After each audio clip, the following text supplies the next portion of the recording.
Bismillahirrahmanirrahim. Assalamu alaikum, ninth class. This is your chemistry lesson. I hope you will be fine and healthy. Class, if you have followed the last lecture, then you must know that in last lecture we have discussed about the covalent compounds, ionic compounds, and polar and non-polar compounds. Today our topic of discussion is coordinate covalent compounds on page number 70 and metals.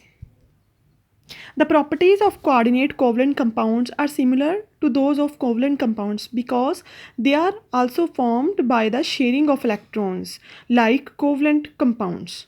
जिस तरह हमने bonds की type discuss की, उसमें ionic bond आता है, covalent bond आता है, कोऑर्डिनेट कोवलेंट बॉन्ड, इसी तरह फिर आगे कंपाउंड्स की टाइप्स हैं, क्योंकि जब एटम्स के दरमियान या मॉलिक्यूल्स के दरमियान ये बॉन्ड बनते हैं तो इसी तरह के कंपाउंड बनते हैं। तो ये क्योंकि कोवलेंट कंपाउंड की टाइप है इसलिए इनकी प्रॉपर्टीज़ कोवलेंट कंपाउंड जैसी होती है। हाँ, इसमें ये होता है कि शेयर्ड पेयर एक ही atom, shared pair of electrons is donated by single atom, एक सिंगल एटम ही अपना इलेक्ट्रॉन पेयर देता है और किसी दूसरे एटम के साथ उसको शेयर करता है। ये आयंस बनाते हैं वाटर में they form ions in water, they are soluble in water but very less solubility in water.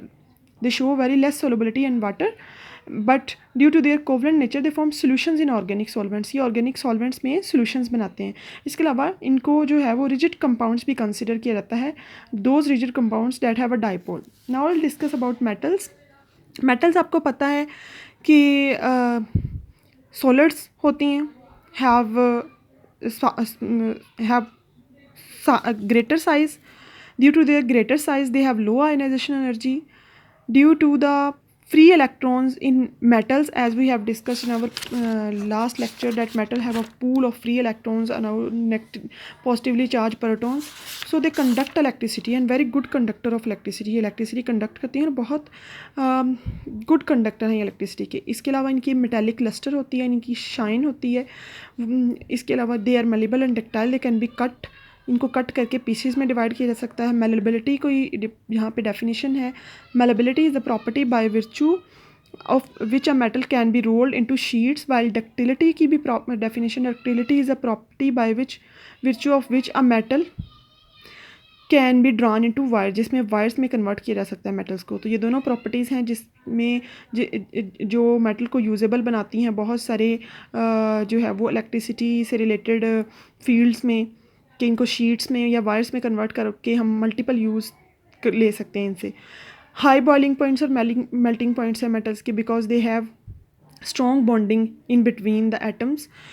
They have low ionization energy because they have larger size and electrons can be removed easily.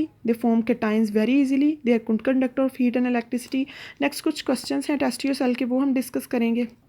तो ये एक दफ़ा देख लेते हैं metal की properties का overview. Metallic cluster है, मेलेबल और डक्टाइल है। इनको डिफाइन किया कि malleability means they can be convert into sheets, ductility mean they can be convert into wires. High melting and boiling points हैं, low ionisation energy, they are good conductor of electricity. Now I will discuss question answers. Why do the ionic compounds have high melting and boiling points? Because the forces present between the ions are much stronger than those of covalent compounds, so the ionic compounds have high melting and boiling point. What do you mean by malleability? अभी हमने इसको define किया, malleability is the property of metal by which they can be rolled into sheets. So why are ionic compounds easily soluble in water? Because they form ions. Water also is a polar molecule.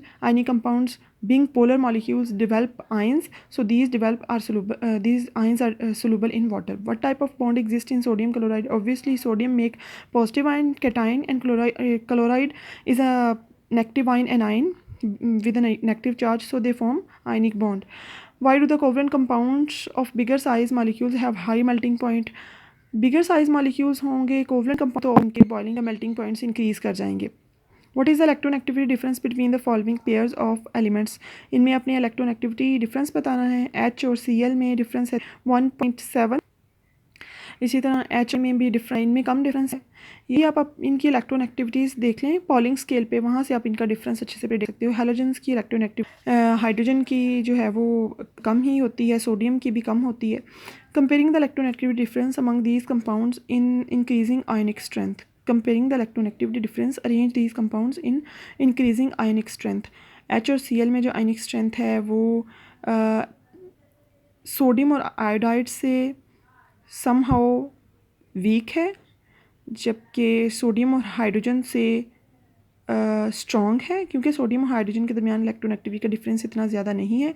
के और C L भी ions बनाते हैं, H और C L भी ions बनाते हैं, N A और आई में भी आयंस बनते हैं, एन ए एच में भी आयंस बनते हैं। लेकिन इनकी इलेक्ट्रोनेगेटिविटी अगर हम ग्रेटर इलेक्ट्रोनेगेटिविटी के लिहाज से देखें तो के और सी एल की सबसे ज़्यादा होती है, उसके बाद सोडियम और आयोडाइड की, उसके बाद हाइड्रोजन एंड क्लोरीन की, देन हाइड्रोजन एंड सोडियम की।